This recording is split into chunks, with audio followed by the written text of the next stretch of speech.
Hello दोस्तों, कैसे आप सब। आप सभी को आपका अपना चैनल IND मैथ रिजल्ट्स में आपका स्वागत है और मेरा नाम नीतीश चौधरी है। हम लोग प्रतिशत पढ़ रहे थे और प्रतिशत में पिछले क्लास में हम लोग एक कॉन्सेप्ट के साथ साथ सवाल कर चुके हैं, एक सवाल भी किए हुए, उस पर आधारित हम लोग कॉन्सेप्ट पर आधारित हम लोग फिर से इस क्लास भर दो सवाल देखते हैं और ये सवाल आपको 5 से 10 सेकेंड में बन सकता है, लेकिन ये सवाल अपने आप में बहुत इंपॉर्टेंट कॉन्सेप्ट के साथ साथ ये कॉन्सेप्ट भी इंपॉर्टेंट है और ये सवाल भी इंपॉर्टेंट है। आपको कॉन्सेप्ट भी सीखना जरूरी है और ये सवाल भी बनाना जरूरी है। ये सवाल क्या कहता है और ये सवाल शुरू से अंत तक देख लीजिएगा। ये क्लास अगर शुरू से अंत तक देख लीजिएगा तो आप यकीन मानिए आप कॉन्सेप्ट के साथ साथ सवाल भी सीख जाएगा और कॉन्सेप्ट भी सीख जाएगा और सवाल के साथ साथ आप कॉन्सेप्ट भी सीख जाएगा। क्या कहता है सवाल? सवाल कहता है x माइनस वाई का 50% x प्लस वाई के 30% के बराबर है तो x का कितना प्रतिशत y है? तो x का कितना प्रतिशत y? ये अपना मन से हम सवाल लेते हैं।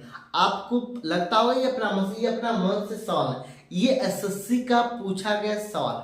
आपको अगर बिलीव नहीं होता है तो आप जाइएगा और किरण पब्लिकेशन का बुक उठाइएगा या कोई भी प्रीवियस ईयर प्रश्न वाला बुक उठाइएगा और जब आप टाइप नंबर 1 में ही देखिएगा तो आपको ये सब सवाल देखने को मिलेगा। सवाल क्या कहता है? x माइनस वाई का 50% x प्लस वाई के 30% के बराबर है तो x का कितना प्रतिशत y है? तो हम लोग कैसे बनाएंगे? तो देखिए x माइनस वाई का मतलब गुना, ये बोर्ड मास का नियम और ये 50%, ये बराबर है x जोड़ y के 30% के, ये 30% के बराबर है, 30% के बराबर। यहाँ तक तो बात ठीक है, यहाँ तक तो बात ठीक है, लेकिन यहाँ से हम लोग काट कूट करेंगे तो ये प्रतिशत और ये प्रतिशत कैंसिल हो जाएगा और ये जीरो और ये जीरो कैंसिल हो जाएगा। अब तो कुछ कैंसिल होने वाला नहीं है। जब कैंसिल होने वाला नहीं है तो हम लोग क्या करें? हम लोग गुना कर देंगे। और गुना कैसे करेंगे? तो देखिए ये 5x हो जाएगा माइनस 5y हो जाएगा बराबर 3x हो जाएगा जोड़ 3y हो जाएगा, ये 3y हो जाएगा। और यहां से हम लोग क्या करेंगे? x वाला को एक साथ और y वाले को एक साथ करेंगे ताकि x रेशियो y निकल पाएगा। तो हम लोग कैसे करेंगे? ये 5x है, इधर प्लस में 3x है, जब बराबर की इस पार आएगा तो माइनस में 3x हो जाएगा। तो 5x माइनस 3x कितना x हो जाएगा? ये 2x हो गया, 2x हो गया। ये बराबर है आपस में, ये बराबर है, ये 3y कथी में, 3y कथी में, ये प्लस में। जब ये प्लस में है और ये माइनस में y इधर, जब बराबर के उस पार जाएगा तो 8y प्लस में हो जाएगा, ये 8y प्लस में हो जाएगा, 8y प्लस में हो जाएगा। तो x अनुपात y बराबर 4:1। सवाल में क्या कहता है? सवाल में कहता है x का कितना प्रतिशत y है। सवाल में कहता x का आपको ये पिछले क्लास में बता चुके हैं और इससे भी हम लोग इंट्रो क्लास प्रतिशत का जब देख रहे थे तो आपको बता चुके हैं जिसकी अंत में प्रतिशत चैप्टर में जिसकी अंत में का लगा हो से लगा हो वो हमेशा बेस होगा, वो बेस होगा, वो क्या होगा? बेस होगा। तो सवाल में कहता है तो x का ये x का तो ये नीचे होगा, ये बेस है। x का कितना प्रतिशत y है? तो y कितना? a। ये फ्रैक्शन में तो हो गया, ये फ्रैक्शन में हो गया ना। और हमको फ्रैक्शन में नहीं पूछा, हमको पूछता है x का कितना प्रतिशत y, मतलब हमको प्रतिशत में पूछ रहा है। तो 1/4 ये फ्रैक्शन में, 1/4 फ्रैक्शन में, ये फ्रैक्शन को प्रतिशत में बदलने के लिए हम लोग 100 से गुना करेंगे। तो ये फ्रैक्शन है, इसको प्रतिशत में बदलेंगे तो 100, ये 25 बार में कैंसिल हो जाएगा तो ये 25%। यही आंसर हो गया। आपको समझ में आया या नहीं आया?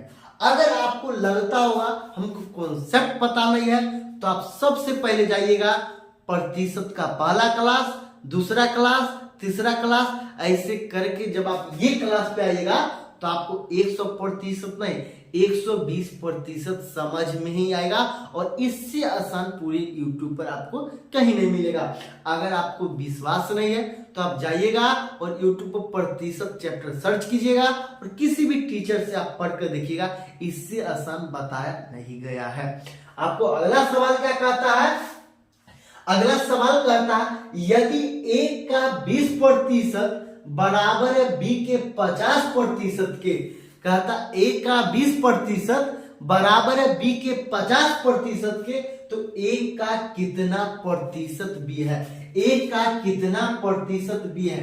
a, ये a का मतलब गुना 20%, ये बराबर हो जाएगा b का मतलब गुना ये 50%। यहां से हम लोग क्या करेंगे, ये प्रतिशत से प्रतिशत कैंसिल, ये 0 से 0 कैंसिल, तो ये 2a अब बराबर 5b हो गया। हमको क्या निकाला? हमको a अनुपात b, a और b का रेशियो निकालना, मतलब a और b का मान निकालना। तो यहां से a, इसीलिए a बट्टा b बराबर 5/2। हमसे सवाल में क्या पूछा? कहता तो a का किसको कहता है? का जिसके अंत में का लगा हो कहां होगा? ये नीचे होगा। केकरा अंत में का लगा हुआ? एक का, तो बेस क्या हो जाएगा? ए का मान कितना है? 5। और कहता एक का कितना प्रतिशत b है, तो b कितना है? ये b कितना है? तो ये 2 है। ये फ्रैक्शन में हो गया, ये तो फ्रैक्शन में हो गया और ये फ्रैक्शन में हो गया। तो फ्रैक्शन को प्रतिशत में बदलने के लिए हम लोग क्या करते हैं? फ्रैक्शन को प्रतिशत में बदलने के लिए हम लोग 100 से गुना करते हैं। ये 20 बार में कैंसिल हो जाएगा, 20 दूना 40, ये प्रतिशत। यही आंसर है। आपको अगर अच्छा लगता है तो लाइक कीजिएगा, सब्सक्राइब कीजिएगा और ज्यादा से ज्यादा लोगों के पास शेयर कीजिएगा, ताकि ज्यादा से ज्यादा लोगों को यहाँ से लाभ मिल सके। और चैनल पर जुड़े रहने के लिए सब्सक्राइब जरूर कीजिएगा। आज के लिए इतना ही, बहुत बहुत धन्यवाद।